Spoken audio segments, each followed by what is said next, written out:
आजचा सवालचे प्रायोजक आहेत कोहिनूर ग्रुप आणि फिनोलेक्स पाईप्स आणि सहप्रायोजक आहेत सर्वसामान्यांची जिव्हाळ्याची बँक राजगुरू नगर सहकारी बँक आणि महाराष्ट्राचा पॉवरफुल बॅटरी ब्रँड ऑटोबॅट आता 5 वर्षांच्या वॉरंटीसह।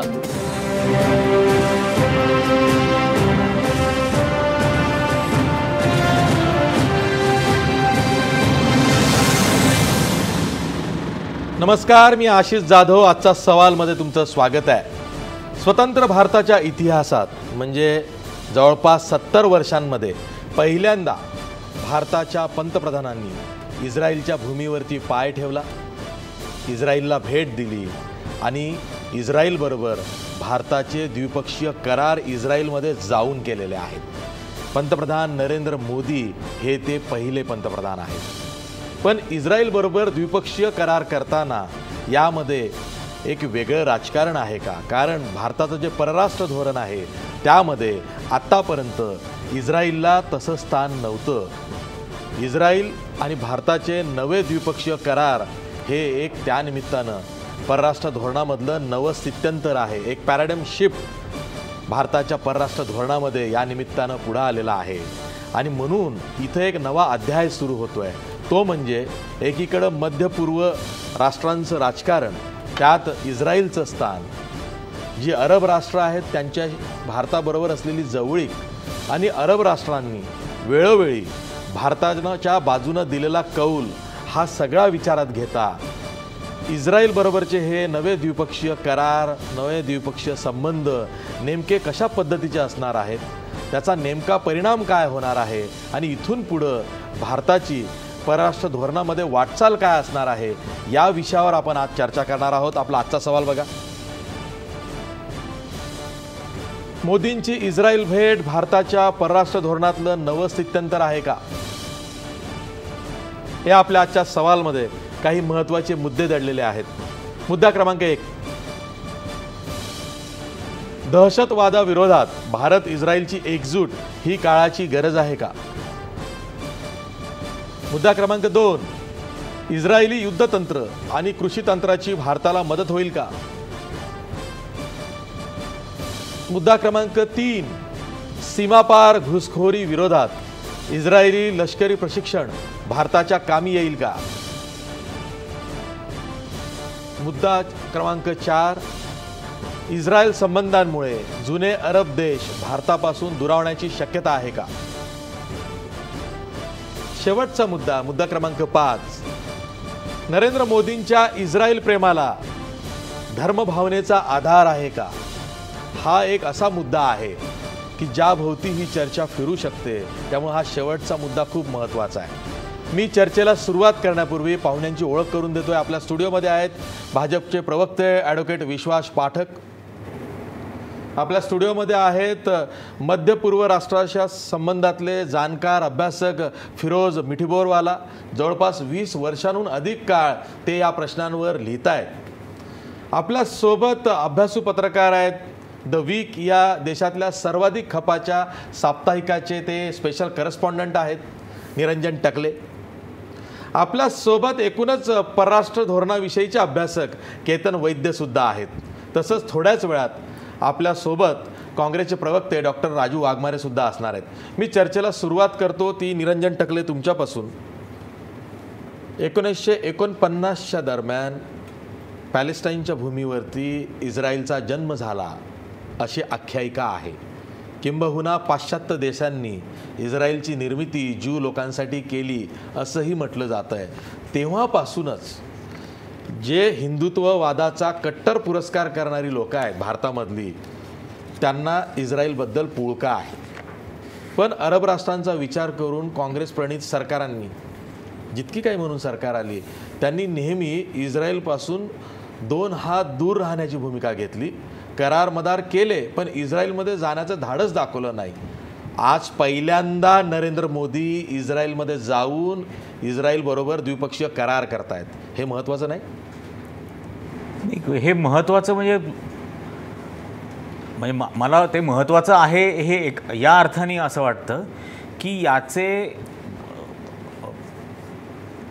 याचे जे रिपल्सिव्ह परिणाम येणार आहेत की आजपर्यंत भारताचं परराष्ट्र धोरण हे अलिप्त राष्ट्रवादावरती आधारित होतं आणि अलिप्तता चळवळीच्या आधारावरती असल्यामुळे कुठल्याही सुपर पॉवरच्या जवळ जायचं नाही आणि हे करत असताना भारताचं हित राखण्यासाठी विशेषतः भारताचे व्यापारिक आणि इंधनाच्या बाबतीमध्ये असलेले सर्व अरब राष्ट्रांबरोबरचे आजपर्यंतचे संबंध, आपलं पाकिस्तानबरोबर असलेल्या तणावांमध्ये सर्व मिडल ईस्टनी आणि फार ईस्टनी सतत भारताची बाजू घेतली आणि याच्या पार्श्वभूमीवरती हे सगळं सॅक्रिफाईस करायला आपण तयार असणार आहोत का? म्हणजे हे सर्व 70 वर्षाचे संबंध सॅक्रिफाईस करून एक नवीन मित्र जोडायचा का? रशियाच्या बाबतीमध्ये जे झालं ते पण आता तेच होत आहे की नवे मित्र जुळवण्याच्या नादामध्ये आपले सर्व जुने मित्र आपण गमवणार आहोत का आणि गमवायला सुरुवात केलेली आहे का? आणि हा आत्ता मला तेच वाटतं आहे आणि याचं समर्थन हे मला ॲरोगन्स ऑफ इन्फिरियरिटी असंच वाटतंय, न्यूनगंडातून आलेला उर्मटपणा आणि त्याच्या आधारे या सगळ्या गोष्टींचं समर्थन करायचं हे अत्यंत चुकीचं आहे. याच्या बाबतीमध्ये म्हणजे आणि हे प्रेम नवीन आहे का जुनं आहे का हे काय याच्यातला वादाचा म्हणजे विषयच नाही आहे. अटल बिहारी वाजपेयी जनता पक्षाचे परराष्ट्रमंत्री असताना दिल्लीमध्ये मोशे दायानला 1979 साली दिल्लीमध्ये मोशे दायान इस्रायलचे परराष्ट्रमंत्री असताना त्यांना डिस्क्रिटली भारतामध्ये बोलवायचं, वेश बदलून भारताचा परराष्ट्रमंत्री चांदणी चौकजवळ त्यांना भेटायला जातो आणि त्यांना भेटल्याची बातमी इस्रायलचीच ही ज्यूइश टेलिग्राफिक एजन्सी हा त्याचा त्यावेळेचा अंकच मी घेऊन आलो आहे तेवढ्यासाठी की त्यांनीच ही बातमी लीक केली की अशा पद्धतीने डिस्क्रिटली भारताच्या परराष्ट्रमंत्र्यांबरोबर मोशे दायांची भेट झाली आणि यापुढे मात्र मोशे दायान पुन्हा वेश बदलून भारतात जायला तयार नाही आहेत, अशा पद्धतीची बातमी झाली. टाईमनी याचा फोटो त्या काळात छापला. जगभर अलिप्तता राष्ट्रवादी देशांमध्ये भारताची नाचक्की झाली. तर हे जुनं प्रेम आणि या प्रेमापोटी कितीही गमवायला लागलं तरी तयारी ही या विचारसरणीमुळे भारतीय जनता पक्षाची किंवा त्यावेळेच्या जनता पार्टीमध्ये असलेल्या नेत्यांची हा विषय अजेंड्यावर होताच, हे कायमच होतं. हा विषय अजेंड्यावरती होताच. फिरोज मिठीबरोवाला प्रश्न हाच आहे की इस्रायल बरोबर ती आतापर्यंत काँग्रेस सरकारनी पुढं जायचं त्यांच्याबरोबर, पण ते कशाच्या बाबतीत तर युद्धतंत्र असेल, कृषी तंत्र असेल म्हणजे ॲग्रिकल्चर ॲग्रो बेस प्रोसेसिंग जे युनिट्स होतात त्या संदर्भात किंवा तिथं वाळवंटात जी शेती झाली, फुलशेती झाली त्या संदर्भात वेळोवेळी डेलिगेशन्स गेली आणि त्या डेलिगेशनमधून तिथे पाहणी अभ्यास गट अशा पद्धतीनं तिथपर्यंतच ते राहिलं. पण आता इथून पुढं आता जे करार मदार तिथं होत आहेत याकडं तुम्ही कसं बघताय? इस तरफ आप कैसा देख रहे हैं? एक्चुअली ये पूरी बात सही नहीं कि कांग्रेस खाली फूल फल पानी तक बात थी. आज के टाइम्स ऑफ इंडिया में एक बहुत अच्छा कार्टून है. अच्छा. मनमोहन जी के बाजू में एक बुरखा वाला है, वो नेतन्याहू बुरखा में है और मोदी नेतन्याहू को लेकर वो खुला घूम रहा है. एक्चुअली बात वो है. तो इतना सिंपल भी नहीं है. कांग्रेस ने कुछ strategic alliances, defence military alliances किए हैं इजराइल के साथ. प्रणब मुखर्जी भी गए थे, मगर प्रणब मुखर्जी पैलेस्टाइन भी गए थे और उसके बाद वो टेल अवीव गए थे, रामल्ला गए थे, बाद में टेल अवीव गए थे. दुनिया उससे ज़्यादा कॉम्प्लेक्स हो चुकी है. ओके. दूसरा जो सवाल हम लोग को सीरियसली चर्चा करना चाहिए कि इजराइल के जो वैल्यूज़ है और भारत के जो वैल्यूज़ है. हाँ. India is a democratic secular country, Israel is a Jewish theocracy. Saudi Arabia, Iran, Israel ये सब थियोक्रेसीज है. इंडिया एक डेमोक्रेटिक सेक्युलर कंट्री है. उसके साथ जिस प्रकार से दुनिया में आज इजराइल के बारे में एक चर्चा है कि एक एसेंशियली एक अपार्टाइड सिस्टम है.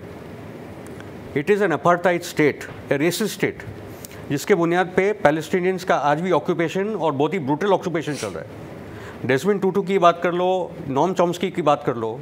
वेस्टर्न वर्ल्ड में इजराइल आज आइसोलेशन में जा रहा है और आज क्योंकि एक बहुत ही एहिस्टोरिकल कॉन्टेक्स्ट में हम लोग इजराइल के बारे में चर्चा कर रहे हैं, जिसका धार्मिक एलिमेंट है, जिसका मनुवादी एलिमेंट है. ठीक है. आज रियलिटी ये है कि जो कट्टरवादी मुस्लिम कंट्रीज़ है चाहे वो सऊदी अरेबिया हो, चाहे वो कुवैत और ये गल्फ कंट्रीज़ हो, सबके संबंध बन चुके हैं इसराइल के साथ। पहले की दुनिया बहुत कॉम्प्लेक्स हो चुकी है, ओके, मगर इसराइल का रोल जो सीरिया में है वो अलकायदा और आईसिस को सपोर्ट करने का है। अच्छा, अगर आपको असली में डेमोक्रेटिक सेकुलर कंट्रीज़ के साथ आपको अलायंस बनाना है तो आज भारत की ज़रूरत थी कि वो सीरिया के पक्ष में खड़ा हो जाए, और जो नेतन्याहू रोज़ बॉम्बिंग करके सीरियन आर्मी को टारगेट कर रहा है ताकि आईसिस और अलकायदा ना हारे, वो रियलिटी है जिस पे भारतीय मीडिया बात तक नहीं करती। तो ये जो कॉम्प्लेक्स सिचुएशन में जो इज़राइल डेमोक्रेटिक सेकुलर अरब और मुस्लिम कंट्रीज़ को और बर्बाद कर रही है, जहाँ आईसिस और अलकायदा जैसे वहाबी और सेल्फी एलिमेंट्स पनपे, ये एक रियलिटी है। तो आप जब कश्मीर की समस्या को लेकर बात कर रहे हैं, यही सब आग सीरिया से लेकर कश्मीर तक आने वाली है। तो ये पूरे लॉन्ग टर्म पर्सपेक्टिव में भी मेरा मानना है कि जो इजराइल के साथ जिस प्रकार के समझौते करार कर रहे हैं उसके ज़्यादा फ़ायदा होगा नहीं। आखिर में और एक बात बोल दूँ, इजराइल की आबादी 6 मिलियन है, ठीक है, 1.25 बिलियन की आबादी इजराइल से डिफेंस और मिलिट्री का हम लोग सीख रहे हैं। मुझे तो शर्म आती है सब बातों से। जो इजराइल हमास को गाज़ा में नहीं हरा सकती, जो इजराइल हिजबुल्लाह के सामने हार चुकी है, 2006 के जंग के दौरान मैं था बेरूट में, वो मैंने इजराइल की हार देखी है, वो कौन से इजराइल से हम क्या डिफेंस और मिलिट्री सीख रहे, मुझे तो समझ नहीं आ रहा है। Political solutions are the answer in Kashmir, not Israeli bombs and missiles and phosphorus bombs and chemical attacks on the people of Kashmir. हम लोग जितना इजराइल के करीब जाएंगे इतना ही जो अमेरिका से अगर आप सबक सीखेंगे, अमेरिका को दीमक की तरह ज़ायनिस्ट लॉबी खा चुका है। हाँ, यूरोप में भी वही हो चुका है। ये आपके सेनेट और हमारे पार्लियामेंट, लोकसभा, राज्यसभा, एमएलए सबको ये दीमक की तरह खा जाएंगे। अगर हमारे इंटेलिजेंस अपैरेटस में इतनी अक्ल है तो इनको, इजराइल को अपने दायरे में, अपनी औकात में रखो, वरना अमेरिका जैसे बर्बाद हुआ है वो इंडिया को भी ऐसा बर्बाद करेगा। I talk head now. ठीक आहे, आपल्यासोबत केतन वैद्य सुद्धा आहेत। केतन वैद्य, जसं आता निरंजन टकले आणि फिरोज मिठीबोरवाला म्हणालेले आहेत की इस्रायलपासून 2 बोटांचं अंतर हे आपण ठेवायलाच हवं, कारण इस्रायल हा खूप कॉम्प्लिकेटेड देश आहे। जेवढं तुम्ही त्याच्या जवळ जाण्याचा प्रयत्न कराल तेवढा तो तुम्हाला त्यांच्या कवेत ओढतो। असंच काहीसं होऊ शकतं? इस्रायलपासून सावध भूमिका नेहमी ठेवली पाहिजे इस्रायल बरोबर?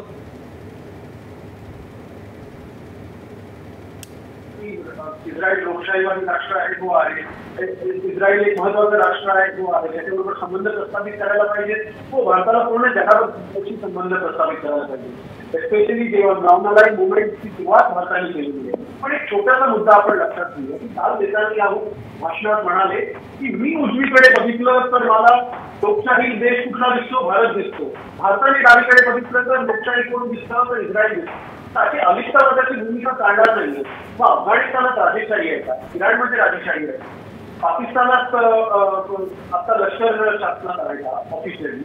तर या भूमिकेतनं एक दिसतं की it's a more of a political dispensation. सध्या जे सत्तेत आहे, जसं फिरोज पण म्हणाले की थिओक्रसी कायम एक धार्मिक कट्टरवादी सत्तेत राहतात इस्रायलमध्ये, आणि आता धार्मिक राष्ट्रवादाचं अधिष्ठान लाभलेली जी विचारसरणी आहे ती भारतात सत्तेवर आहे, ही वस्तुस्थिती आहे। दुसरी गोष्ट म्हणजे की जगाला एक इस्लामिक दहशतवादात एका रंगात रंगवता येणार नाही। जर आपण या रिजनचा नीट अभ्यास केला मध्य पूर्व एशियाचा, तर आता एका बाजूला इराण आहे, इराणला रशिया मदत करत आहे, आणि सिरियामध्ये जे शिया शासक आहेत त्यांना वाचवायचा प्रयत्न चालू आहे। दुसऱ्या बाजूला अमेरिका असू दे किंवा सौदी अरेबिया, नुकता वहाबी विचारांचा, कट्टर वहाबी विचारांचा उपपंतप्रधान त्याला बनवलं गेलं सलमान, तो स्वतःची वैयक्तिक सेना घेऊन तिकडे जातो आहे। त्यामुळे खूप नाजूक परिस्थिती इस्लामी जगतात सध्या चालू आहे,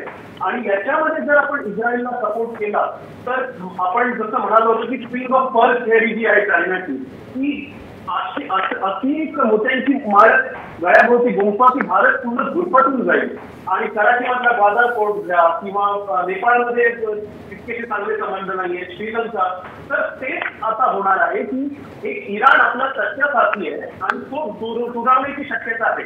कारण इराणमध्ये आपल्याला आपले स्ट्रॅटेजिक संबंध आहेत, अफगाणिस्तानात संबंध आहेत, काही अरब राष्ट्र आपल्या बाजूने उभी राहिलेली आहेत महत्वाच्या मुद्द्यांवर, आणि पॅलेस्टाईनचा जो आहे जगात जगभरातल्या शरणार्थी लोकांना जर कुठल्या देशाने चरण दिलं असेल तर ते भारत आहे. ही भावनिक भूमिका झाली, फिलॉसॉफिकल भूमिका झाली.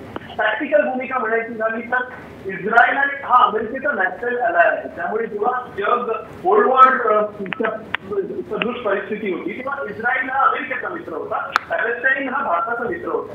पण एक छोटासा फॅक्ट बघा की एक म्हणजे युरोपियन राष्ट्रांनी प्रॉमिस लँड या धार्मिक कल्पनेवर अब्राहमिक टेक्स्टमध्ये जी म्हणजे अब्राहमिक 3 धर्म आहेत, इस्लाम, नंतर जुडायझम आणि ख्रिश्चॅनिटी, तर त्याच्या प्रॉमिस लँड ज्यूजना दिलं गेलं होतं म्हणून आज आम्ही पॅलेस्टाईनवर कब्जा मिळवू. आणि सुरुवातीला 55% लँड आणि आता 78% पॅलेस्टाईनवर इस्रायलचा कब्जा आहे.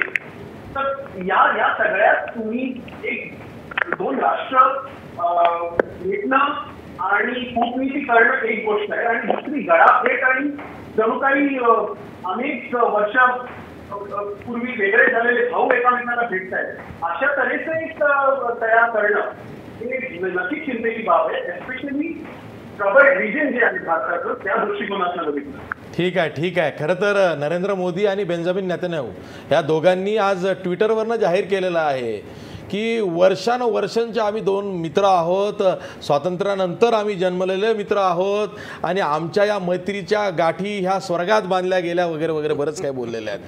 I for Israel, I for India असं वर्णन बेंजामिन नेतन्याहू यांनी केलेलं आहे. म्हणजे भारताची गरज इस्रायलला जास्त वाटतंय. विश्वास पाठक, आपल्याला जास्त आहे.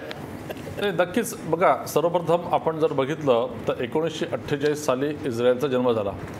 तर 1948 ते 2017 आपण याला 2 कालखंडांमध्ये डिव्हाइड करू. 1948 ते 1992 आणि 1992 ते 2017. 1992पर्यंत आपले जे संबंध होते हे एक प्रकारचे थोडेसे सबड्यूड छुपेसे संबंध होते. मात्र आपली पॉलिसी इस्रायलविषयी एक त्याच्यामध्ये कन्सिस्टन्सी आहे. हा राजकारणाचा अजिबात विषय नाही, काँग्रेस किंवा भारतीय जनता पक्षाचा विजयच नाही. मात्र आपली जी एक्सटर्नल पॉलिसी राहिलेली आहे त्या पॉलिसीची ही कन्सिस्टन्सी आहे. आणि 1992ला आपण जेव्हा त्यांना डिप्लोमॅटिक रिकग्निशन दिलं त्याच वर्षी चायनाने देखील त्यांना दिलं. आणि आजच्या तारखेला आपल्या माहितीसाठी 160 देशांसोबत यांचे इस्रायलचे संबंध आहेत, डिप्लोमॅटिक रिलेशनशिप आहे, पार्शली किंवा फुल्ली.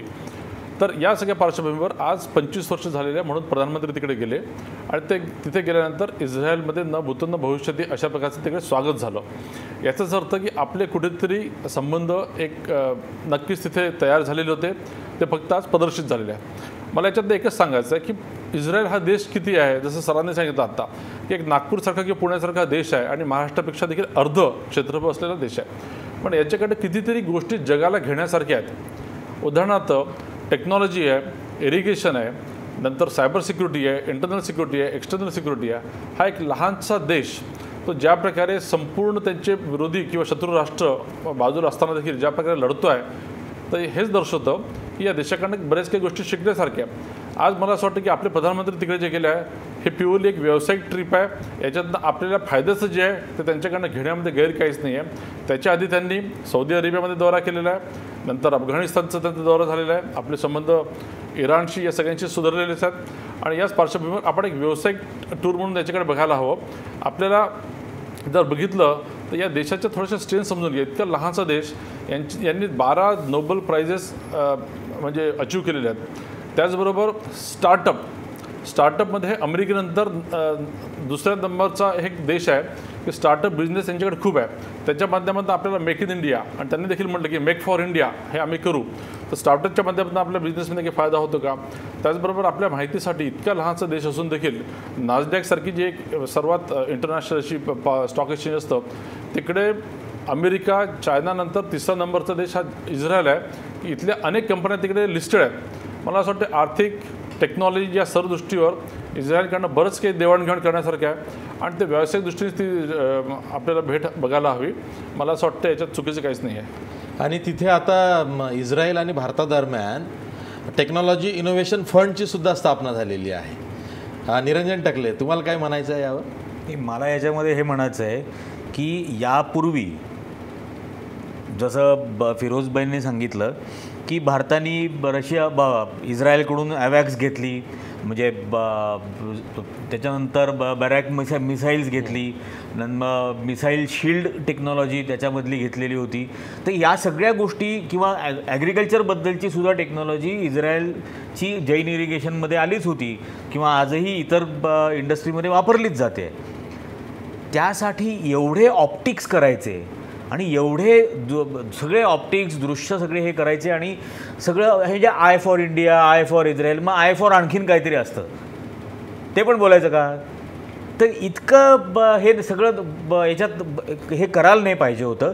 हे सगळ्या ॲक्रॉनिम्स मांडत राहणं वगैरे हे आता म्हणजे अक्षरशः बालिशपणा व्हायला लागलं आहे. 3M, 4-5, 5D आणि आणखीन काय I for India, I for Israel. या इतका उघड तुम्ही जो सगळा दृश्य स्वरूपामधला हा प्रकार केलेला आहे, यामुळे आपण किती जण दुरावणार आहोत याचा यामागे किंचितही विचार नाही आहे, काळजी नाही आहे, बेभानपणा आहे. किंबहुना जे गोष्ट बेंजामिन नेतान्याहू बोलले की this is a marriage made in heaven, exactly हीच गोष्ट ते मार्च महिन्यामध्ये चीनबद्दल बोलले होते. आणि ज्या गोष्टींचा करार त्यांनी भारताबरोबर केला आहे त्यात तो चीनबरोबरचा पण आहे. चीनच्या सोबत इस्रायल हे हब असणार आहे त्यांच्या बेल्ट अँड रोड च्या प्रोजेक्टच्या इनिशिएटिव्हच्या अंडर. त्यात भारत कुठेच नाही आहे. सिक्कीममध्ये चीननी भारताचं किती नाक दाबलं आहे, गळा दाबलेला आहे हे माहीत असताना आपण फक्त ऑप्टिक्समध्ये दुसऱ्या देशामध्ये जाऊन किती काळ रमणार आहोत आणि ते करत असताना आपले असलेले मित्र आपण गमवत आहोत. म्हणजे हा याच्यातला सर्वात मोठा भाग आहे. रशिया कधीही नव्हतं इतकं पहिल्यांदा चीनच्या बरोबर क्लोज गेलेली आहे 2 दिवसात. फिरोज मिठीबरोबरला आत्ता जसं निरंजन म्हणाला की आपले जुने सहकारी दुरावण्याची शक्यता आहे. म्हणजे साधी गोष्ट घ्या, अरब राष्ट्रांबरोबर 40% आपला व्यापार होतो, ज्यामध्ये आपण आयात निर्यात म्हणजे एक्सपोर्ट इम्पोर्ट करतो 40%. तर जसं त्यांनी ती शक्यता वर्तवली की ज्या पद्धतीच्या ऑप्टिक आज दाखवल्या गेलेल्या आहेत की गळा भेट, समुद्रावरती भेट आणि प्रोटोकॉल सोडून तिथले राष्ट्रपती नरेंद्र मोदींसाठी आले किंवा 18 सभा आहेत किंवा पब्लिक अपीअरन्सेस आहेत नरेंद्र मोदींचे तिथे, त्यातल्या 11 ठिकाणी बेंजामिन नेतान्याहू आहेत जे आतापर्यंत फक्त पोप आणि अमेरिकेचे राष्ट्राध्यक्ष आले तर त्यांच्यासाठीच असं काही करू शकतात. इतका मोठा शो ऑफ जो चाललेला आहे हा अरब राष्ट्रांना खिजवण्यासाठी चालला असं वाटतंय? देखिए मामला उससे ज़्यादा कॉम्प्लेक्स है. एक तो मेरा बोलना है कि ये बहुत ज़्यादा दिखावा हो गया, ये बहुत कुछ चल रहा था ऑलरेडी इजराइल के साथ.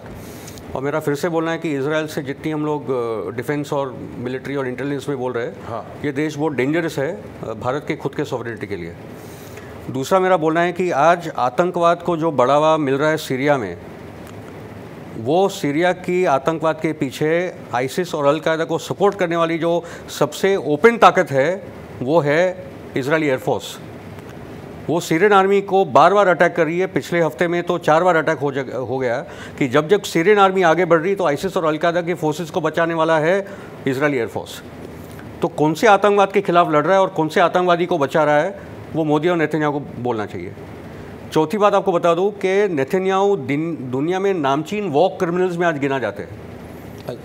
अगर वो कोई लंदन या बेल्जियम में लैंड करेंगे तो उसको तुरंत अरेस्ट किया जाएगा. नेतन्याहू आज यूरोप में नहीं घूम पा रहा, इसलिए उसको इंडिया की गरज है. ये जो 18 बाल गले मिल रहे और ज़बरदस्ती, खाली ये पहले था जिसके साथ ज़बरदस्ती नहीं मिला, नहीं तो मोदी ज़्यादा करके ज़बरदस्ती गले लगता है सबके.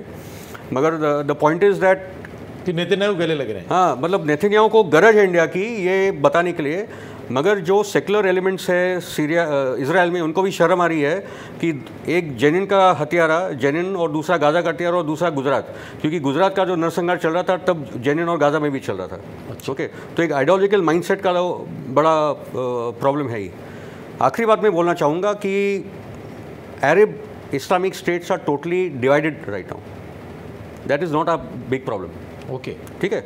आज सऊदी और इजराइल गहरे दोस्त बन चुके हैं. हाँ, क्योंकि उनके टाइज है, उनके टाइज है. सऊदी और इजराइल आज standing against Iran. Okay okay. Israel का एजेंडा है कि जो एक आखिरी सेकुलर डेमोक्रेटिक सेटअप लेबनान और सीरिया में है उसको बर्बाद कर दिया जाए. ठीक है, ये सब चल रहा है उधर. ये पूरे कॉम्प्लेक्सिटीज़ को इंडियन मीडिया रिफ्लेक्ट करती नहीं. ये मैं आपको लगातार बोल रहा हूँ, सीरिया पे एक प्रोग्राम करो, ये सबके भांडे फूटेंगे, आप करते नहीं। ठीक है, तो किस प्रकार से बोलिए, जिस प्रकार से अमेरिका और इजराइल, सऊदी अरेबिया, कतर, कुवैत ये सब लगे हैं वहाबी आतंकवाद को फैलाने में, वो खुलकर ये बातें मीडिया में होनी चाहिए। और इजराइल अमेरिका पूरा इस ताकत को फंड और हथियार दे रही है। आखिरी बात मैं बोलना चाहूँगा इस मुद्दे को लेकर कि if India has to rise as a super power, we need to deal with our neighbourhood. We are very stupid with our issue on Pakistan and Kashmir. हम लोग, the Indian media has lost Kashmir for India, that is the way. Arnab Goswami जैसे लोग totally anti national है, रोज़ गाली दे देकर उन्होंने कश्मीर की जनता को हमसे अलग कर दिया है। बहुत dangerous game Indian media are play करी है। We need to settle the problem of Kashmir and Pakistan through a political dialogue that can be done. China के साथ संबंध बढ़ाने पड़ेंगे, ओबॉर से हम लोग बाहर नहीं रह सकते। वन बेल्ट वन रोड का जो पूरा पैन जो अपने सर के ऊपर से जा रहा है उससे बाहर नहीं रह सकते।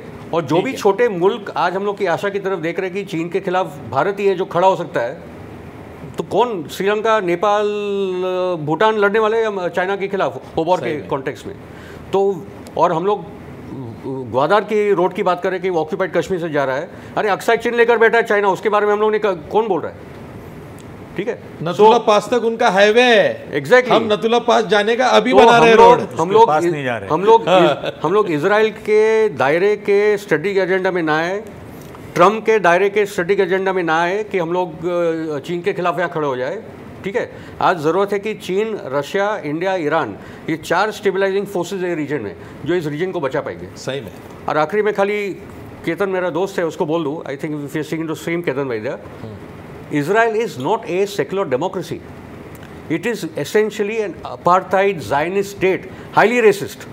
90% इलान पापे करके जो लीडिंग जूइश हिस्टोरियन दुनिया में, वो बोलते हैं कि जो जूइश आबादी है वो हाईली धार्मिक कट्टर आबादी बन चुकी है। हाँ। जेरूसलम जैसे शहर में सेकुलर लिबरल जूस के लिए कोई स्थान नहीं है। ये हाल होता है, it is becoming a mad house.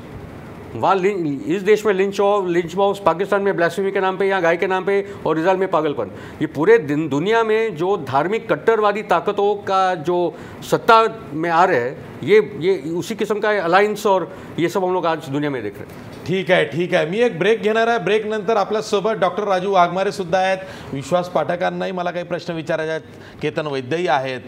प्रश्न असा आहे की इस्रायल हा देश खरंच खूप गुंतागुंतीचा, क्लिष्ट आहे।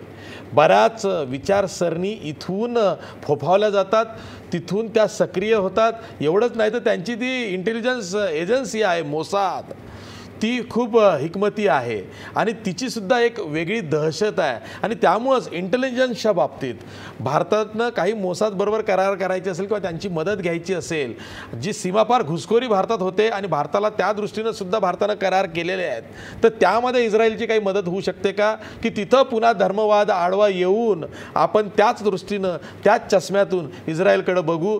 यावरही आपल्याला चर्चा करायची आहे। पण ब्रेकनंतर, ब्रेकवर जाता जाता आपला प्रश्न बघा। नरेंद्र मोदींची इस्रायल भेट भारताच्या परराष्ट्र धोरणातलं नवं स्थित्यंतर आहे का? एक पॅराडाइम शिफ्ट आलेली आहे का भारताच्या एक्सटर्नल अफेअर्स पॉलिसीमध्ये? हा आपला प्रश्न आहे। 67% लोक म्हणतात हो, हे एक नवं स्थित्यंतर आहे, नवा अध्याय आहे। भारत एका वेगळ्या परराष्ट्र धोरणाची नीव किंवा आधार ठेवतो आहे आणि इथून आपल्याला पुढे जायचं आहे। ठीक आहे, पुन्हा भेटूया ब्रेकनंतर।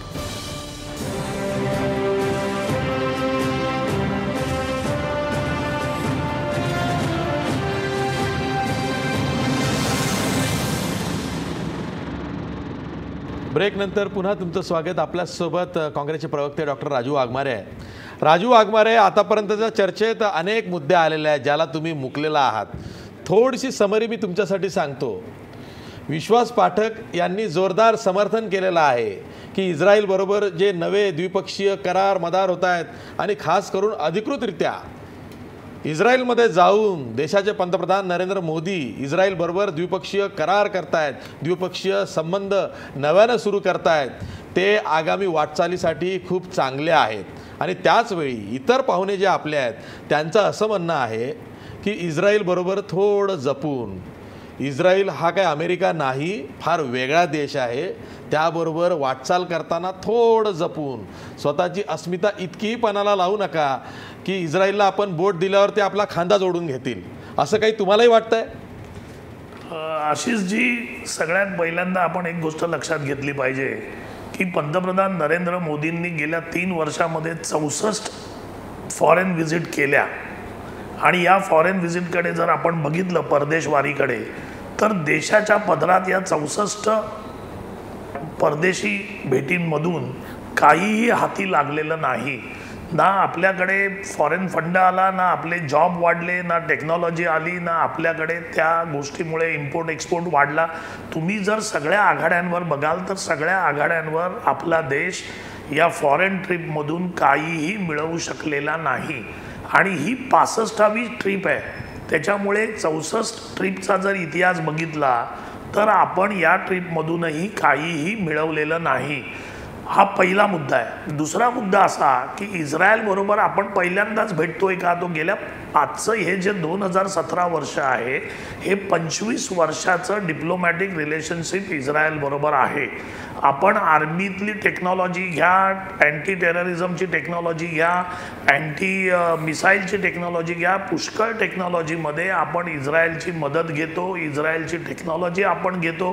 त्याच्यामुळे आपण फार काही नवीन शोध पहिल्यांदा लावला आहे अशा पद्धतीने BJP आणि पंतप्रधान मोदीजी जे दाखवण्याचा प्रयत्न करतायत हे संपूर्णपणे चुकीचं आहे. कारण याच्या अगोदर 25 वर्षांची डिप्लोमॅटिक रिलेशनशिप आहे, टेक्नॉलॉजीची अदलाबदल होते.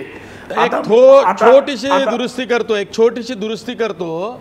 पंतप्रधान नरेंद्र मोदी हे कमी दाखवत आहेत, पण इस्रायलचे जे पंतप्रधान आहेत बेंजामिन नेतन्याहू ते मात्र जास्त दाखवत आहेत. त्यांचीच गळाभेट ही जे जास्त आतुर आहेत असं दिसत आहे.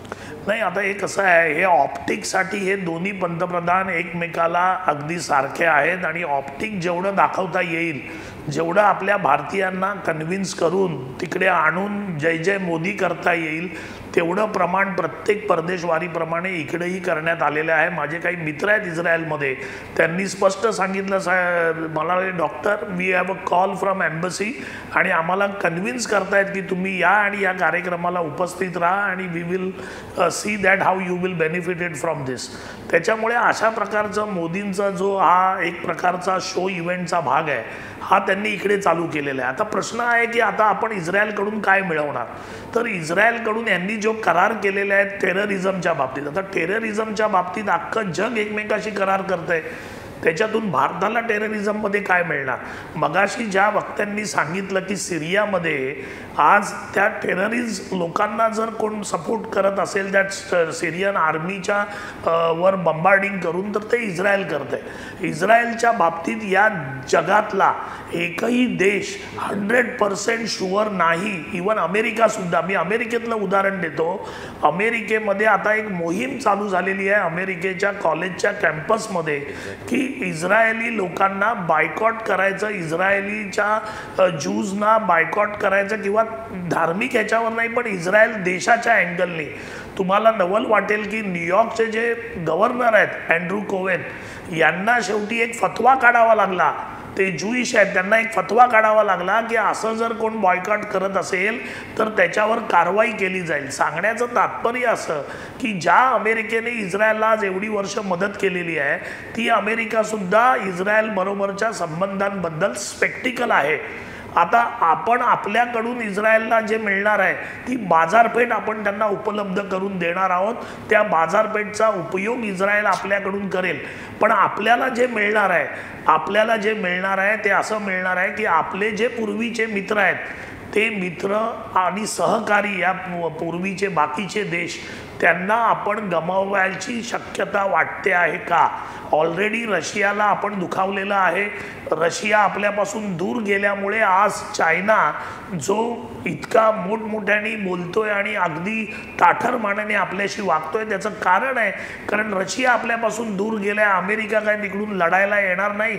रशिया जो जवळ होता त्याला आपण दूर टाकलेला आहे. प्रश्न असा आहे की आपल्या पंतप्रधानांनी आपल्या देशाची भौगोलिक स्थितीचा जर पहिल्यांदा अभ्यास केला आणि त्याच्याप्रमाणे कोणत्या देशाबरोबर संबंध किती ठेवायला पाहिजे त्याचा विचार केला तर ते जास्त फायद्याचं ठरेल. आपण ते न करता फक्त परदेशवारीमध्ये आणि लोकांसमोर आपल्याला फक्त जायचं आहे आणि म्हणून आपण इस्रायलला जवळ करत असू तर एकाला जवळ करण्यापासून किती जणांचं नुकसान करतोय आणि आपल्या व्यापाराचं किती नुकसान होणार आहे. मगाशी सांगितल्याप्रमाणे जवळजवळ 50 ते 55% व्यापार हा मिडल ईस्टमध्ये होतो. आज इस्रायलची विमानं आहेत ती त्या देशावरून उडू शकत नाही आहेत. या बाकीच्या सगळ्या गोंधळामध्ये इस्रायलला भारताची जास्त गरज आहे, कारण अमेरिकेने त्यांचं धोरण इस्रायलबद्दल ट्रम्प आल्यानंतर थोडं बदललेलं आहे. मग अशा स्थितीमध्ये नेतन्याहूंना मोदींशिवाय आणि भारताशिवाय पर्याय नाही. ठीक आहे ठीक आहे पण ठीक आहे. आपण हा विचार करायला पाहिजे की आपल्याला त्यांची तेवढी गरज आहे का आणि त्याच्यातून आपलं किती नुकसान होतंय. पण मोदींना स्वतःच्या प्रसिद्धी पलीकडे याची काहीही चिंता लागलेली नाही. ठीक आहे केतन वैद्य, हा जो मुद्दा पुढे आलेला आहे की आपल्याला खरंच इस्रायलची गरज आहे का. एक तर इस्रायल विषयी सुरस कथा अशी आहे ना की तिथली जी इंटेलिजन्स एजन्सी आहे मोसाद, तिची काही मदत आपल्याला दहशतवादाविरोधात होईल का.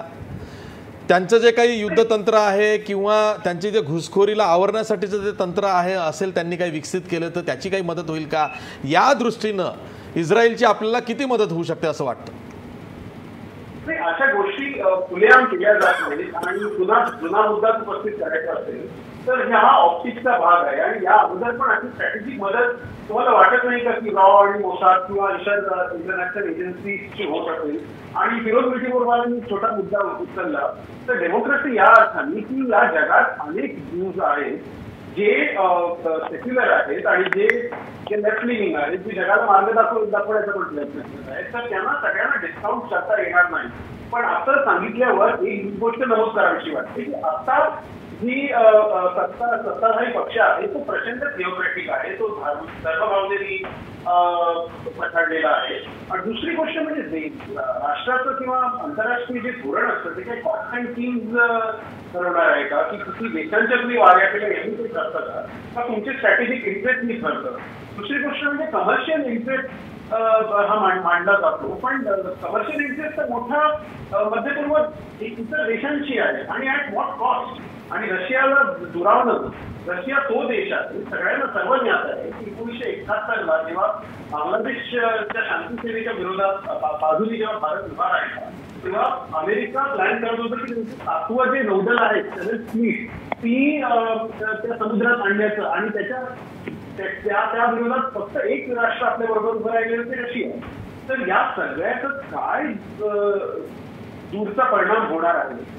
आणि केवळ तुम्ही म्हणजे त्याला इंग्लिशमध्ये म्हणतात पर्सनल आणि पॉलिटिकल, तर तुम्हाला याची फारकत कळायला पाहिजे. तुम्ही 3 वर्षात जर तुम्हाला असं वाटतं की एक प्रति नेहरू म्हणून तुम्हाला उभरायचं आहे तर ते होणार नाहीये. या देशाचं जे फॉरेन पॉलिसी आहे ती गेले 70 वर्षात वेगवेगळ्या जागतिक घडामोडीमधनं विकसित होत गेलेली आहे आणि त्या भूमिका घेतलेल्या आहेत. पण मी थोडा वेगळा विचार करतो. सामान्य भारतीय काय विचार करतात केतन, किंवा सगळ्यांनाच सांगतो, जे दिसतं तसा ते विचार करतात. काय विचार करतात की 65 परदेश वाऱ्या नरेंद्र मोदींनी केल्या त्यात काय चुकलं.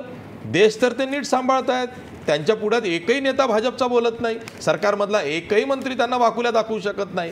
ते सांभाळून ते फ्रिक्वेंटली जर का परदेश दौरे करत येत असतील आणि त्यात काही मिळत असेल, इव्हन जाण्या येण्याचा खर्चही निघत असेल असंही गृहीत धरूया, पण बिघडतं कुठं, जाऊन तर येतात असाही विचार करणारे आहेत.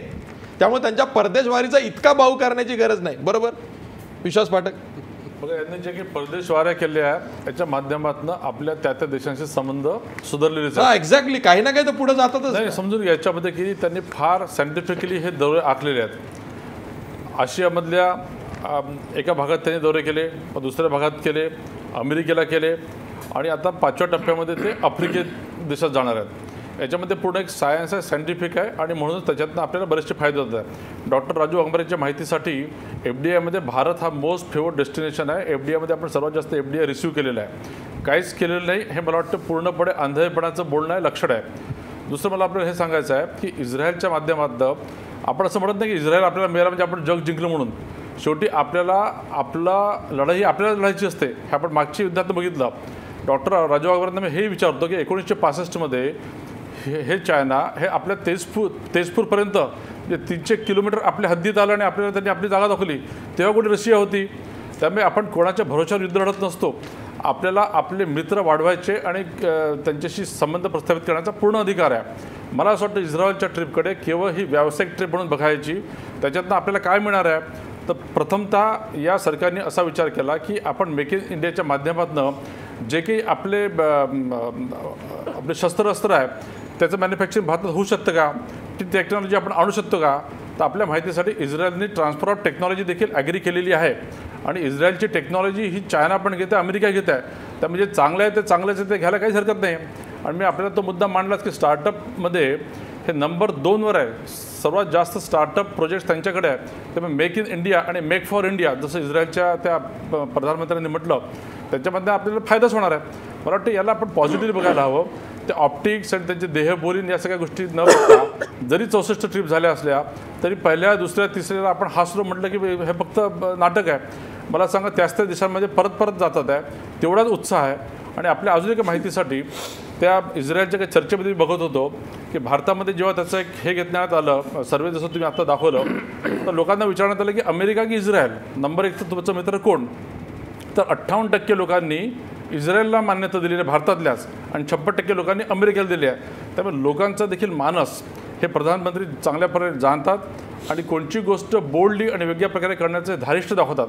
मी असं म्हणत नाही की यांनी खूप क्रांतिकारी अशी काही पावलं उचललेलं आहे. इस्रायलच्या बाबतीमध्ये एक कन्सिस्टन्सी आहे. इस्रायलच्या बाबतीमध्ये काँग्रेसने जी घेतलेली भूमिका होती की आधीपासून तीच भूमिका आपण पुढे नेतो आहे.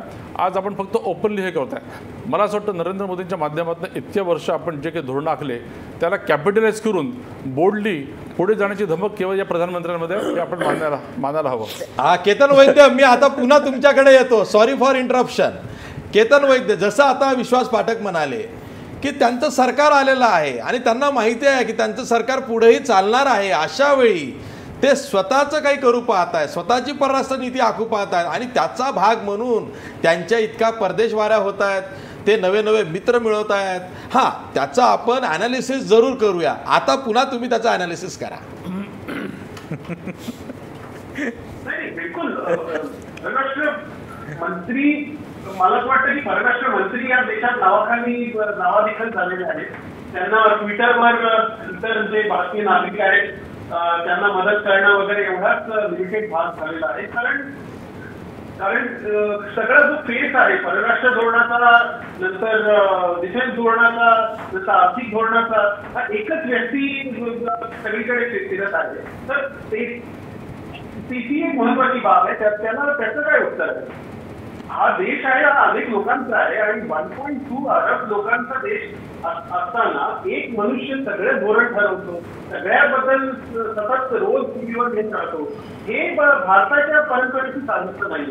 आणि जर ट्रान्सफर ऑफ टेक्नॉलॉजी होत असेल तर ही बाब आहे, तो एक फॉलोआउट आहे. पण आता जे महत्वाचं आहे की हे आता सध्या जग आणि हे रिजन हे खूप उथलपुथल होत आहे आणि खूप प्रचंड घालमेल होत आहे. आणि अशामध्ये भारताला एक महत्वाचं म्हणजे not just reflect it concern, भारताची जी चिंता आहे त्या ठिकाणी दिसल्याच पाहिजे. पण त्याचबरोबर भारत एक महत्वाचा प्लेअर आहे. भारत हा 100 कोटींचा देश आहे. तो कुठली बनाना रिपब्लिक नाहीये आणि त्यामुळे एक मॅच्युरिटी जी आहे ती कुठेतरी या फॉरेन रिलेशन्स मध्ये समोर यायला पाहिजे. ठीक आहे राजू वाघमारे, जसं आता केतन वैद्य म्हणाले की पंतप्रधान Narendra Modi jack of all आहे, सर्वत्र त्यांचा संचार आहे, पण परराष्ट्र मंत्री कुठेच दिसत नाहीयेत. हे असंही होत आहे. म्हणजे अनेक परराष्ट्र किंवा परदेश दौऱ्यांमध्ये परराष्ट्र मंत्री सुषमा स्वराज कुठे दिसल्याच नाहीत. एक बरं आहे की ते परराष्ट्र सचिवांना घेऊन जातात. नाही, कसं आहे आशिषजी, कसं आहे की पंतप्रधान मोदीजींसारखा विद्वान माणूस आपल्या देशाला लाभला की जो व्यक्ती संरक्षण मंत्र्याचे करार करू शकतो, जो परराष्ट्र धोरण आखू शकतो, जो पंतप्रधान बनू शकतो, तो स्वच्छ भारत करू शकतो. म्हणजे आता त्याला काय आपण करू शकत नाही असा प्रकार आहे हा सगळा. म्हणजे आपल्या एवढ्या कोटीच्या लोकसंख्येच्या देशाला एक संरक्षण मंत्री आपण फुल टाईम ठेवत नाही आहोत आणि आपण बाकीच्या देशांबरोबर युद्ध होईल की नाही याचा विचार करतोय. याच्यासारखा मूर्खपणा तुम्हाला देशात आणि जगात कुठेही बघायला मिळणार नाही. आता दुसरा प्रश्न बघा की अमेरिकेला आपले पंतप्रधान 5 वेळा गेले की 4 वेळा गेले. आता ते जे गेले त्याच्यातून अमेरिकेमधून आपल्याला काय मिळालं? साधा H1 विजाच्या बाबतीत आपण काही करू शकलो नाही ना. तिकडचे उद्योगधंदे आपल्याकडे आले नाहीत. आपण मेक इन इंडियाची गोष्ट करतो, आपल्याकडे रोजगार उपलब्ध झालेला नाही. मेक फॉर इंडिया तर दुसरं कोण करणारच नाही. आपल्याला मेक इन इंडिया करायचं आहे, त्या बाबतीवर आपण पूर्णपणे सपशेल फसलेलो आहोत. म्हणजे आपल्याला या सगळ्या ट्रिपमधून भारताला काय मिळालं तर काहीही मिळालेलं नाही. एक लक्षात घ्या. हे जर नाही, या मुद्द्यावरती आपल्याला पुन्हा चर्चा घडवून आणायची. पण ब्रेक नंतर इतके परदेश दौरे झाले, इतके नवे द्विपक्षीय करार झाले, त्यातून भारताला काहीच मिळालं नाही असं वारंवार जे बोललं त्यावरती आक्षेप आहे. चर्चा करायची आपण ब्रेक नंतर. ब्रेकवर जाता जाता आपला प्रश्न बघा. नरेंद्र मोदींची इस्रायल भेट भारताच्या परराष्ट्र धोरणातलं नवं स्थित्यंतर आहे का? 70% लोक म्हणतायत होय, नरेंद्र मोदींची ही जी इस्रायल भेट आहे ही भारताच्या फॉरेन पॉलिसीमधली एक पॅराडाईम शिफ्ट आहे, म्हणजे एक मोठं स्थित्यंतर आहे असं अनेकांना वाटतंय. 70% लोकांना वाटतंय. पुन्हा भेटूया ब्रेकमध्ये.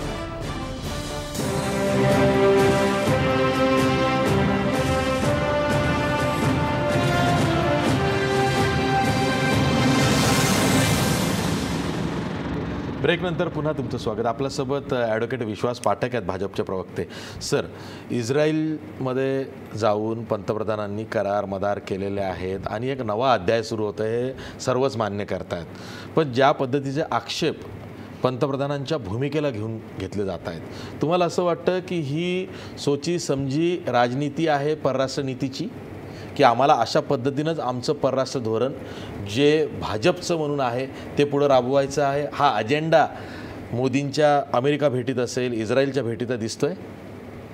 नाही, सर्वप्रथम नरेंद्र मोदी स्वतः सगळं करण्यास सक्षम आणि तेच करतात.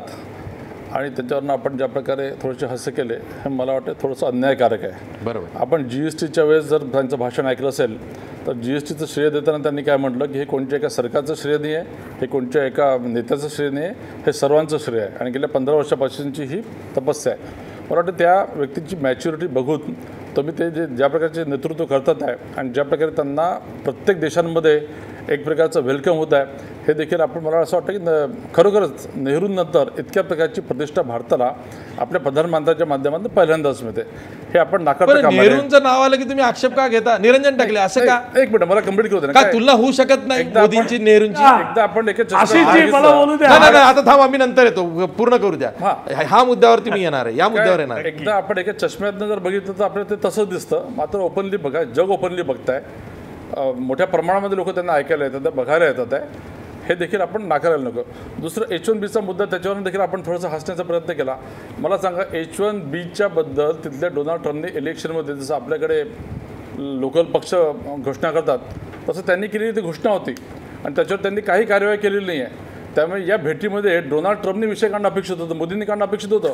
मोदींनी हे गृहीतच धरलेलं आहे की H1Bमध्ये कुठे बदल होणार नाही आणि बायोलॅटरल टाईज आहे, त्यांना आपल्या इंजिनियरची आवश्यकता आहे. त्यामध्ये सर, हे राहुल गांधी काँग्रेसचे उपाध्यक्ष ते म्हणाले नरेंद्र मोदी हे दुबळे पंतप्रधान आहेत.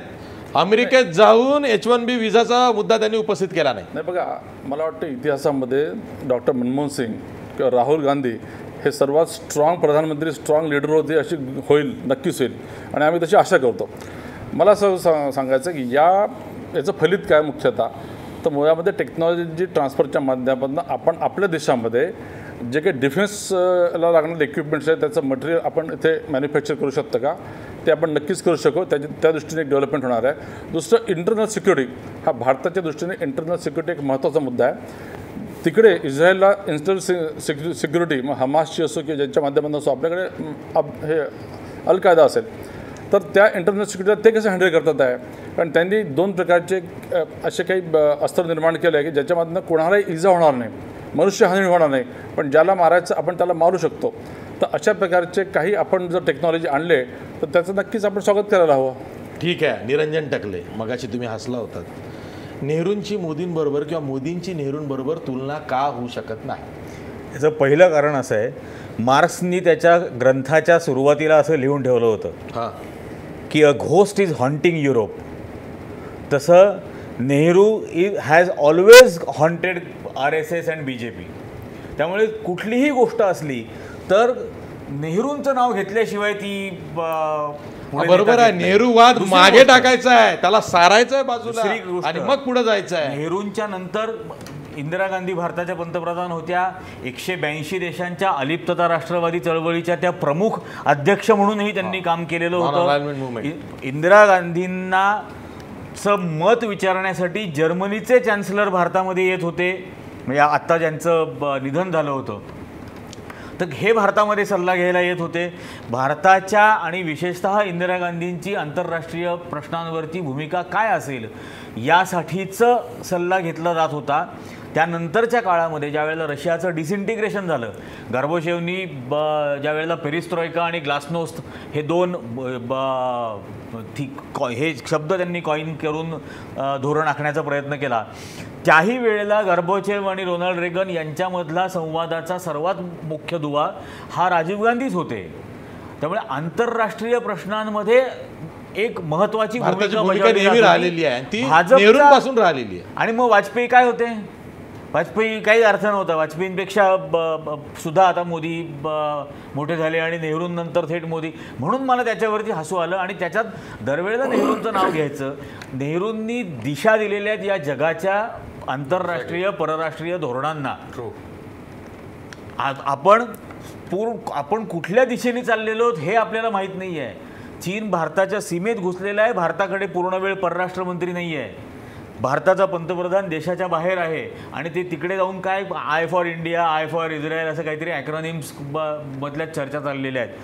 देशावरती असलेल्या समस्यांवरती आत्ता काय याच्यावरती उपाय केला जातोय. मगाशी केतन वैद्य असं म्हणाले की त्याच्यावरून मला ते आठवलं की हे काय बनाना रिपब्लिक आहे का?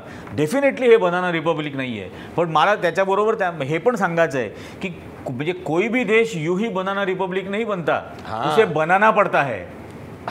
तशी प्रोसेस होते आणि मग तो बनाना बनण्याच्या प्रोसेसकडे आपण धावतो आहोत का? आणि याचा विचार खरोखर खूप गांभीर्याने ठीक आहे. राजू वाघमारे शेवटच्या 30 second. Raju Waghmare bottom line शेवटच्या 30 सेकंद. बॉटम लाईन अशी आहे की आता टकले साहेबांनी सांगितलं, निरंजन टकले साहेबांनी, की नेहरूंनी जगाच्या परराष्ट्र धोरणाला दिशा दिली, भारताच्या परराष्ट्र धोरणाला दिशा दिली, एक प्रकारे वेगळं धोरण राबवण्याचा प्रयत्न केला. आणि देशात आणि जगात नेहरूंची उंची जी वाढलेली होती आणि जी आहे त्या उंचीबरोबर ज्यावेळी आपण तुलना करू त्यावेळी आपली पण उंची वाढलेली असेल, हे जे गणित मोदींकडे आहे, त्याच्यामुळे RSS आणि मोदी नेहरूंचं नाव घेतल्याशिवाय राहत नाहीत. कारण त्यांचं नाव घेतलं, त्यांच्याबरोबर कंपॅरिझन झालं म्हणजे ॲटोमॅटिक मोदींचं स्तर वाढलेलं असेल. ही जी भूमिका त्यांची आहे त्याच्यामुळे ते तसं करतात. प्रत्येक वेळी नेहरूंचं नाव घेतात. They are love to hate Nehru. ठीक आहे. शेवटी विश्वास पाठक तुम्ही लास्ट कॉमेंट. नाही, इथे नेहरूंच्या ज्या चांगल्या गोष्टी आहेत त्या नेहमीच स्वीकारलेल्या आहे आणि त्यांच्याशी म्हणजे तुलना करण्याचा देखील प्रश्न नाही आहे. विषय असा की वर्षानुवर्षे काँग्रेसच राज्य होतं, त्यात नेहरूंचंच वर्चस्व होतं. त्यामुळे नेहरूंची तुलना काँग्रेस नेहरूवादावरच चालत होती. 50 वर्षानंतर कदाचित मोदींची तुलना होईल. 50 वर्षानंतर कदाचित मोदींशी कोणाची तरी तुलना होईल. ठीक आहे. आज आपण इथंच थांबूया. हा विषय एवढा संपणारा नाही आहे. उद्या सुद्धा आपल्याला चीनवरती चर्चा करायची आहे. चीन सीमेवरून भारताला खुणावतोय, धमक्या देतोय, आत घुसण्याची भाषा करतोय. चीनच्या बाबतीत भाजप सरकार काय म्हणतंय हे सुद्धा आपल्याला समजून घ्यायचं आहे. त्यामुळं इथंच चर्चाही थांबणार नाही आहे. आज भारत इस्रायल झालेला आहे, उद्या भारत पाकवर सुद्धा चर्चा करायची आहे. प्रश्न खूप मोठे मोठे आहेत, गंभीर आहेत. त्याकडं आपल्याला सजग होऊन लक्ष द्यावं लागेल. खरंच कुठं काय चाललं आहे याची चर्चा करावी लागेल आणि मग आपल्याला कळेल की आपलं सरकार नेमकं काय करत आहे. आज आपण इथंच थांबणार आहोत. जाता जाता आपला प्रश्न बघा. नरेंद्र मोदींची इस्रायल भेट भारताच्या परराष्ट्र धोरणातलं नवं स्थित्यंतर आहे का? 74% लोक म्हणतायत होय, इस्रायल भेट जी आहे नरेंद्र मोदींची ती भारताच्या परराष्ट्र धोरणातला एक नवा अध्याय आहे, नवं वळण आहे. आज इथंच थांबूया. पाहत राहा महाराष्ट्र वन.